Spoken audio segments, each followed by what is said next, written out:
Y la ministra de Transportes, Gloria Hood, realizó hoy un balance de la movilidad del primer día de fase de transición que vivieron ayer 7 comunas de la región metropolitana, informando que hubo un aumento del flujo vehicular de un 13,2%.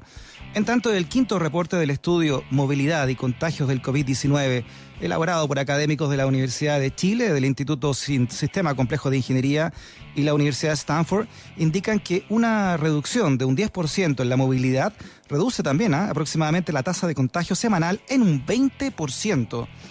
Vamos a analizar la movilidad en la región y para eso estamos en contacto con el director del Instituto de Sistemas Complejos de Ingeniería y académico de la Universidad de Chile, Leonardo Vaso. ¿Cómo está, Leonardo? Bienvenido a Razones Editoriales. Hola, Freddy, gusto saludarte de nuevo. Hace un tiempo ya. Sí, hemos hablado harto, Leonardo, precisamente, bueno, en otras circunstancias también, ¿no? Pre-cuarentena, por otros temas. Pero que tienen que ver con la movilidad. Increíble cómo la movilidad incide, Leonardo, en la baja de contagio, ¿eh? Es harto y la verdad es que el resultado de ese reporte que tú mencionabas tiene algo de sorpresa. Quizás todos nos acordamos cuando se instauró la cuarentena total en Santiago, en la región metropolitana, que las autoridades y los expertos hablaban de una baja esperada en los desplazamientos de la mitad, 50%. Eso es lo que queríamos todos. Y eso no ocurrió. No estuvimos ni cerca de eso. De hecho, no estuvimos cerca de eso en ninguna parte de Chile. Con el cierre de los colegios y el quédate en casa, los desplazamientos bajaron como en 20%. Y lo que uno observa, si mira Chile en general, es que con la cuarentena las cosas bajan como 10% más nomás. Llegamos al 35%, fue una baja de movilidad modesta. Yeah. Y sin embargo, a lo largo de varias semanas, muchas más de las que hubiéramos querido, los contagios bajaron. Entonces ese 10% de disminución de los desplazamientos adicional baja un 20% de los contagios semanal. Hoy día en la región metropolitana nos tienen en el orden de los 600 contagios al diario. Claro, increíble esto que dice la Universidad de Stanford, que con los académicos de la Universidad de Chile, que una reducción del 10% equivale también a una reducción del 20% de contagio, ¿eh? El doble se reduce en la medida que tú reduces la movilidad. Así es, y eso es lo que nos deja muy preocupados respecto de qué es lo que va a pasar en las próximas semanas cuando ahora ocurre el fenómeno inverso, cuando la movilidad comienza a recuperarse. ¿De qué manera vamos a evitar que tomemos el camino exactamente contrario del que veníamos? O sea, como ahora, a medida que la movilidad comienza a recuperarse, evitamos recorrer el camino inverso de que los contagios nos crezcan. Ese es como el gran desafío de este desconfinamiento. No desandar el camino, sino que andar un camino diferente. Leonardo, ¿cuál es la radiografía social de la movilidad, al menos aquí en Santiago? La de Santiago no es diferente a la del resto del país y es muy brutal. Y tiene que ver con la forma en que es Chile y la forma en que se han construido las ciudades a lo largo de décadas. Cuando uno mira la movilidad, la reducción de la movilidad que ocurrió durante la cuarentena, decía antes que la reducción de los desplazamientos es modesto, pero es profundamente diferente de acuerdo a la realidad de cada comuna. Mientras más pobre y más periférica la comuna, menor es la reducción de movilidad. Y esto evidentemente no tiene que ver con que la gente sea irresponsable, sino que simplemente no son capaces de cumplir con las cuarentenas porque hay razones de precariedad, brecha digital, necesidad de generar ingreso día a día, que genera necesidades de ir a proveerse de alimentos día a día, y eso implica movimiento. Y lo que es muy tremendo es que la relación entre movimiento y contagios es muy directa, y por lo tanto las comunas más pobres y más periféricas que reducen menos su movilidad tienen mayor tasa de contagio. Qué increíble eso también, ¿eh? O sea, otro factor que ha de nuevo la pandemia, o sea, se sabía, ¿no? Y los largos trayectos que día a día tenían que cumplir trabajadores y trabajadores de ciertas comunas para llegar a sus puestos de trabajo era mucho mayor en comunas llamadas vulnerables o pobres, ¿no? Que las comunas más acomodadas. De todas maneras, y si uno va a mirar esto en detalle, y yo invito aquí a todos los auditores, en www.ici.cl van a poder llegar a un visor. Hay un visor donde se pueden ver todos los movimientos, es un mapa cartográfico y pueden ir y mirar lo que ustedes quieran. De verdad está todo súper detallado gracias a datos que tenemos con nuestra alianza Entel, que nos permite mirar datos anonimizados. Pero bueno, efectivamente, lo que pasa con las comunas más de menores ingresos es que ya sabíamos, pero esto es muy antiguo, que viajan mucho más largo. Cuando se hace la cuarentena, lo que uno observa es que el sector oriente, el eje de la media Providencia, se cierra. O sea, definitivamente la cantidad de entradas a esas zonas disminuye.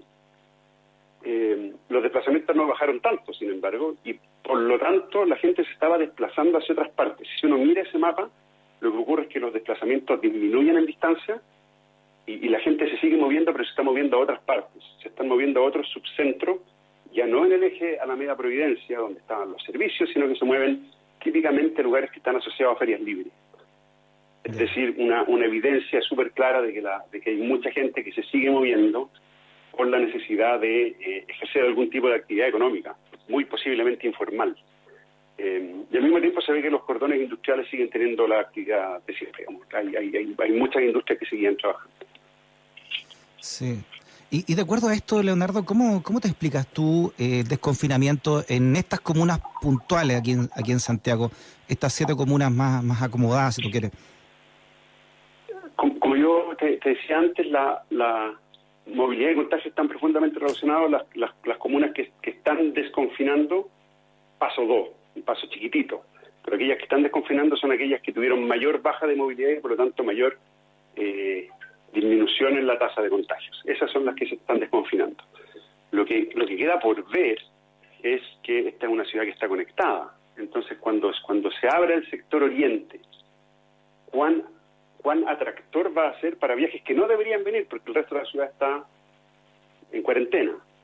Pero aún así es posible que esos viajes se atraigan, sobre todo cuando la gente necesita trabajar. Entonces eso está por verse en los próximos días. Nosotros esperamos tener un informe al respecto de cómo han variado entradas y salidas. La explicación es esa. La explicación es, estas son las comunas que tuvieron mayor baja de movilidad y por lo tanto mayor disminución en su tasa de contagio, y eso cumple con los umbrales que quedaron planteados. Claro, me imagino lo que está... Bueno, vamos a tener más rato un contacto con la Araucanía, ¿no? Que allá pasaron directamente a la fase 4, o sea, apertura de restaurantes, cines, con algunas restricciones, pero apertura al fin y al cabo. Es complicado, ¿eh? Yo un ratito más voy a estar en un foro con la ministra de Transporte. Yo en particular tengo re buena impresión, pero tenemos que estar preparados en muchas cosas diferentes si no queremos desandar el camino. Si es que vamos a querer comenzar a desconfinar, tenemos que estar seguros de que la gente va a poder no estar hacinada en transporte público. Podemos tomar decisiones respecto de que con mucha pena, pero que no se abran los restaurantes, que no se abran los cines, que no se abran los gimnasios, pero la gente para trabajar va a tener que moverse. Y en ciudades grandes como la región metropolitana, la gente se mueve en muchas comunas. Es mucho tiempo en transporte público. Si no hacemos algo con el transporte público, entonces vamos a desandar el camino. Yo no sé si estamos preparados. Sí, y por último, Leonardo, tú dijiste que la realidad de la región metropolitana era muy comparable con otras regiones. ¿Hay algún estudio también de regiones de cómo se está dando esta movilidad? ¿Está también tan marcado el factor socioeconómico en la forma en que se da esta movilidad?